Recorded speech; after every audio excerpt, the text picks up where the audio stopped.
नमो भगवते वासुदेवाय नमो नमः। जय श्री कृष्णा। आप सभी भक्तगणों को देवउठनी एकादशी की अत्यंत हार्दिक शुभकामनाएं।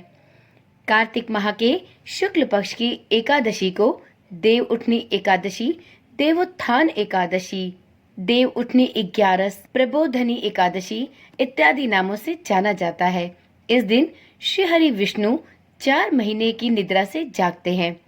आज की वीडियो में हम सुनेंगे श्री हरि विष्णु के देवउठनी एकादशी की 3 महत्वपूर्ण और रोचक पौराणिक कथाएं। ओम नमः शिवाय। जय श्री कृष्णा। आप सभी का सनातन धर्मसार चैनल पर बहुत बहुत स्वागत है। मित्रों, देवउठनी एकादशी के दिन श्री हरि विष्णु की पूजा पूर्ण विधि विधान के साथ की जाती है और इस दिन व्रत करने वाले सभी भक्त श्री हरि विष्णु की कृपा प्राप्त करने के लिए देवउठनी एकादशी की व्रत कथाएं भी इस पूजा के दौरान अवश्य ही सुनते और संपूर्ण परिवार वालों को सुनाते हैं। तो चलिए आज की वीडियो में हम सुनते हैं श्री हरि विष्णु को प्रसन्न करने वाली, श्री हरि विष्णु की कृपा प्रदान करने वाली देवउठनी एकादशी की 3 पौराणिक व्रत कथाएं। एक राजा के राज्य में सभी लोग एकादशी का व्रत रखते थे। प्रजा तथा नौकर चाकरों से लेकर पशुओं तक को एकादशी के दिन अन्न नहीं दिया जाता था। एक दिन किसी दूसरे राज्य का एक व्यक्ति राजा के पास आकर बोला, महाराज, कृपा करके मुझे नौकरी पर रख ले। तब राजा ने उसके सामने एक शर्त रखी कि ठीक है, रख लेते हैं, किंतु रोज तो तुम्हें खाने को सब कुछ मिलेगा, पर एकादशी के दिन अन्न नहीं मिलेगा। उस व्यक्ति ने उस समय तो हाँ कर ली, पर एकादशी के दिन जब उसे फलाहार का सामान दिया गया तो वह राजा के सामने जाकर गिड़गिड़ाने लगा। बोला, महाराज, इससे मेरा पेट नहीं भरेगा, मैं भूखा ही मर जाऊंगा, कृपया करके मुझे अन्न दे दें।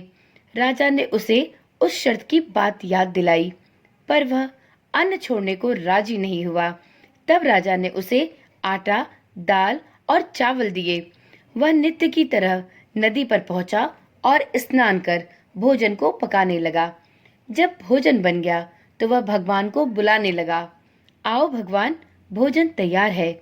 उसके बुलाने पर पीतांबर धारण किए भगवान चतुर्भुज रूप में आ पहुंचे तथा प्रेम से उसके साथ भोजन करने लगे। भोजन आदि करके भगवान अंतर्ध्यान हो गए तथा वह व्यक्ति अपने काम पर पुनः चला गया।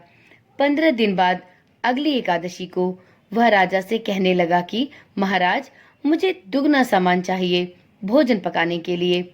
उस दिन तो मैं भूखा ही रह गया। राजा ने कारण पूछा तो उसने बताया कि मेरे साथ भगवान भी अन्न ग्रहण करते हैं, इसलिए हम दोनों के लिए यह भोज्य सामग्री संपूर्ण नहीं होती। यह सुनकर राजा को बड़ा आश्चर्य हुआ। वह बोला, मैं नहीं मान सकता कि भगवान विष्णु तुम्हारे साथ भोजन करते हैं। मैं तो इतना व्रत रखता हूँ, पूजा पाठ करता हूँ, पर भगवान ने मुझे तो कभी दर्शन नहीं दिए। राजा की बात सुनकर वह व्यक्ति बोला, महाराज, यदि विश्वास न हो तो आज मेरे साथ चलकर देख ले। राजा एक पेड़ के पीछे छिपकर बैठ गया। उस व्यक्ति ने भोजन बनाया तथा भगवान को संध्या तक पुकारता रहा, परंतु भगवान नहीं प्रकट हुए। अंत में उसने कहा, हे भगवान, यदि आप नहीं आए तो मैं नदी में कूदकर अपने प्राण त्याग दूंगा। लेकिन भगवान फिर भी नहीं आए। तब वह प्राण त्यागने के उद्देश्य से नदी की तरफ बढ़ा। प्राण त्यागने का उसका दृढ़ संकल्प देखकर शीघ्र ही भगवान ने प्रकट होकर उसे रोक लिया और साथ बैठकर उसके साथ भोजन करने लगे। भोजन ग्रहण करने के बाद भगवान विष्णु उस व्यक्ति को अपने विमान में बिठाकर अपने धाम ले गए। यह देख राजा ने सोचा कि व्रत उपवास से तब तक कोई फायदा नहीं होता जब तक आपका मन शुद्ध न हो। इससे राजा को ज्ञान मिला। वह भी मन से व्रत उपवास करने लगा और अंत में स्वर्ग को प्राप्त हुआ। तो एक बार प्रेम से बोलिए, श्री विष्णु भगवान की जय। अब सुनते हैं देव प्रबोधनी एकादशी व्रत की दूसरी कथा। एक राजा था। उसके राज्य में उसकी प्रजा बहुत ही सुखी और संपन्न हुआ करती थी। एकादशी को कोई भी व्यक्ति न अन्न खाता और न ही अन्न बेचता था।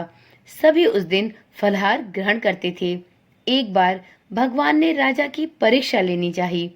भगवान ने एक सुंदर स्त्री का रूप धारण किया तथा सड़क पर बैठ गए। तभी राजा उधर से निकला और सुंदरी को देखकर चकित रह गया। उसने पूछा, हे सुंदरी, तुम कौन हो और इस तरह यहाँ पर क्यों बैठी हो? तब सुंदर स्त्री बने भगवान विष्णु ने कहा, मैं निराश्रिता हूँ। नगर में मेरा कोई जान पहचान वाला नहीं है। किससे सहायता मांगू? राजा उसके रूप पर मोहित हो गया था। वह बोला, तुम मेरे महल में चलकर मेरी रानी बनकर रहो। सुंदरी बोली, मैं आपकी बात मानूंगी, पर आपको राज्य का अधिकार मुझे सौंपना होगा। राज्य पर मेरा पूर्ण अधिकार होगा। मैं जो भी बनाऊंगी आपको वही खाना होगा। राजा उसके रूप पर मोहित था, अतः उसने उसकी सभी शर्तें स्वीकार कर ली। अगले दिन एकादशी थी। रानी ने हुक्म दिया कि बाजारों में अन्य दिनों की तरह ही आज भी अन्न बेचा जाए। उसने घर में मांस मछली आदि पकवाए तथा परोसकर राजा से खाने के लिए कहा। यह सब देखकर राजा बोला, रानी, आज एकादशी है, मैं तो केवल फलाहार ही करूंगा। तब रानी ने राजा को शर्त की बातें याद दिलाई और बोली, या तो खाना खाएं, नहीं तो मैं बड़े राजकुमार का सिर काट दूंगी। राजा ने अपनी स्थिति बड़ी रानी से कही तो बड़ी रानी बोली, महाराज, धर्म न छोड़ें, बड़े राजकुमार का सिर दे दे। पुत्र तो फिर मिल जाएगा, पर धर्म नहीं मिलेगा। इसी दौरान बड़ा राजकुमार खेल कर आ गया। माँ की आंखों में आंसू देखकर वह रोने का कारण पूछने लगा तो माँ ने उसे सारा वृतांत कह सुनाया। तब वह बोला, मैं सिर देने के लिए तैयार हूँ। पिताजी के धर्म की रक्षा अवश्य होगी। राजा दुखी मन से राजकुमार का सिर देने को तैयार हुआ तो रानी के रूप से भगवान विष्णु ने प्रकट होकर असली बात बताई और कहा कि राजन, तुम इस कठिन परीक्षा में सफल हुए। भगवान ने प्रसन्न मन से राजा से वर मांगने को कहा तो राजा बोला, भगवान, आपका दिया सब कुछ है, हमारा उद्धार करें, हमें मरणोपरांत मोक्ष की प्राप्ति हो। उसी समय वहां एक विमान उतरा। राजा ने अपना राज्य पुत्र को सौंप दिया और विमान में बैठकर श्री हरि विष्णु के साथ परम धाम को चला गया। तो एक बार प्रेम से बोलिए, श्री हरि विष्णु भगवान की जय।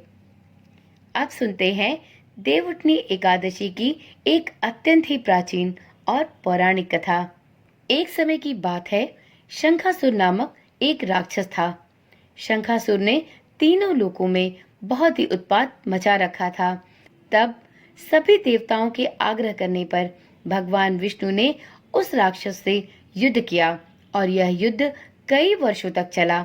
युद्ध में वह असुर मारा गया और इसके बाद भगवान विष्णु विश्राम करने के लिए चले गए।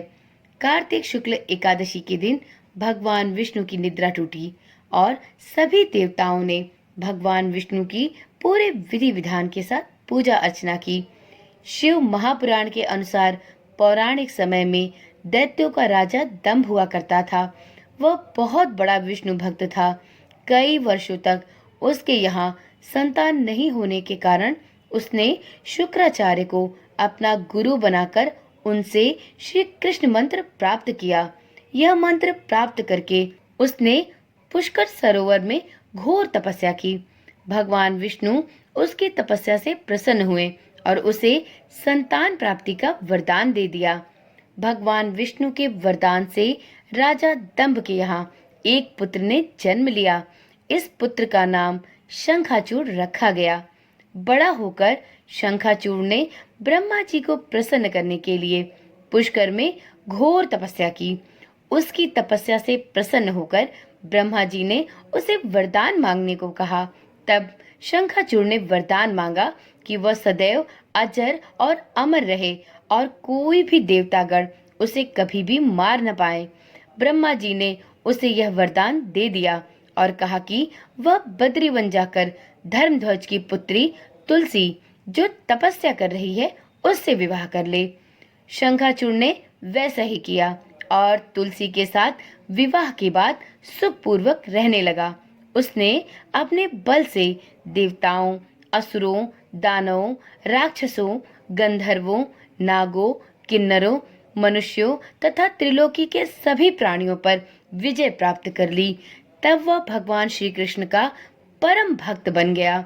शंखाचूड़ के अत्याचारों से सभी देवता परेशान होकर ब्रह्मा जी के पास गए और ब्रह्मा जी ने उन्हें भगवान विष्णु के पास ले जाकर उनसे अपनी सारी व्यथा कथा कही। भगवान विष्णु ने कहा कि शंखचूड़ की मृत्यु भगवान शिव के त्रिशूल से होगी, अतः आप उनके पास जाएं। भगवान शिव ने चित्ररथ नामक गढ़ को अपना दूत बनाकर शंखाचूड़ के पास भेजा। चित्ररथ ने शंखाचूड़ को समझाया कि वह देवताओं को उनका राज्य वापस लौटा दे, परंतु शंखाचूड़ ने मना कर दिया और कहा कि वह महेश्वर से युद्ध करना चाहता है। भगवान शिव को जब यह बात पता चली तो वे युद्ध के लिए अपनी सेना लेकर निकल पड़े। इस तरह देवता और दानवों में घमासान युद्ध हुआ, परंतु ब्रह्मा जी के वरदान के कारण शंखाचूड़ को देवता नहीं हरा पाए। भगवान शिव ने शंखाचूड़ का वध करने के लिए जैसे ही अपना त्रिशूल उठाया, तभी आकाशवाणी हुई कि जब तक शंखाचूड़ के हाथ में श्रीहरि का कवच है और इसकी पत्नी का सतीत्व अखंडित है, तब तक इसका वध असंभव है। आकाशवाणी सुनकर भगवान विष्णु वृद्ध ब्राह्मण का रूप धारण कर शंखाचूड़ के पास गए और उससे श्रीहरि कवच दान में मांग लिया। शंखाचूड़ ने वह कवच बिना किसी संकोच के दान कर दिया। इसके बाद भगवान विष्णु शंखाचूड़ का रूप बनाकर उसकी पत्नी तुलसी के पास गए।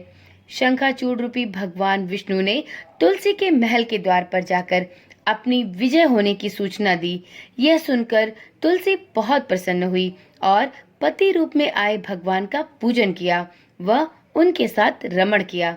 ऐसा करते ही तुलसी का सतीत्व खंडित हो गया और भगवान शिव ने युद्ध में अपने त्रिशूल से शंखाचूड़ का वध कर दिया। जब तुलसी को पता चला कि वे उनके पति नहीं हैं, बल्कि वे तो भगवान विष्णु हैं, तब तुलसी ने क्रोध में आकर कहा कि आपने छल पूर्वक मेरा धर्म भ्रष्ट किया है और मेरे सतीत्व को खंडित किया है। आपने मेरे पति को भी मार डाला, अतः मैं आपको श्राप देती हूँ कि आप पाषाण होकर धरती पर ही खड़े रहें। तब भगवान विष्णु ने कहा, हे देवी, तुम मेरे लिए भारतवर्ष में रहकर बहुत दिनों तक तपस्या कर चुकी हो। तुम्हारा यह शरीर नदी रूप में बदलकर गंडकी नामक नदी के रूप में प्रसिद्ध होगा। तुम पुष्पों में श्रेष्ठ तुलसी का वृक्ष बन जाओगी और सदा मेरे ही साथ रहोगी। तुम्हारे श्राप को सत्य करने के लिए मैं पाषाण शालिग्राम बनकर तुम्हारे साथ ही रहूंगा। गंडकी नदी के तट पर मेरा वास होगा। तब से देव प्रबोधिनी एकादशी के दिन भगवान शालिग्राम व तुलसी का विवाह संपन्न कर मांगलिक कार्यों का प्रारंभ किया जाता है। हिंदू धर्म मान्यता के अनुसार इस दिन तुलसी शालिग्राम विवाह करने से अपार पुण्य प्राप्त होता है। तो मित्रों, एक बार प्रेम से बोलिए, माता तुलसी की जय हो, प्रभु श्रीहरि विष्णु की जय हो। श्रीहरि विष्णु और माता लक्ष्मी की कृपा सभी भक्तों पर बनी रहे। इसी आशा और विश्वास के साथ इस वीडियो और इस पावन कथा को यहीं पर समाप्त करती हूँ। वीडियो में सुनाई गई कथा यदि आपको रुचिकर लगी हो और आप भी श्रीहरि विष्णु के भक्त हैं तो कमेंट में ओम श्रीहरि विष्णुआय नमः लिखना ना भूलें। तो चलिए फिर मिलते हैं एक नई वीडियो, एक नई जानकारी के साथ। इसी तरह की जानकारी वाली वीडियोस देखने के लिए इस चैनल को अभी ही सब्सक्राइब कर लें और साथ में नोटिफिकेशन बेल को ऑन करना भी ना भूलें। ओम नमः शिवाय। जय श्री कृष्णा। राधे राधे।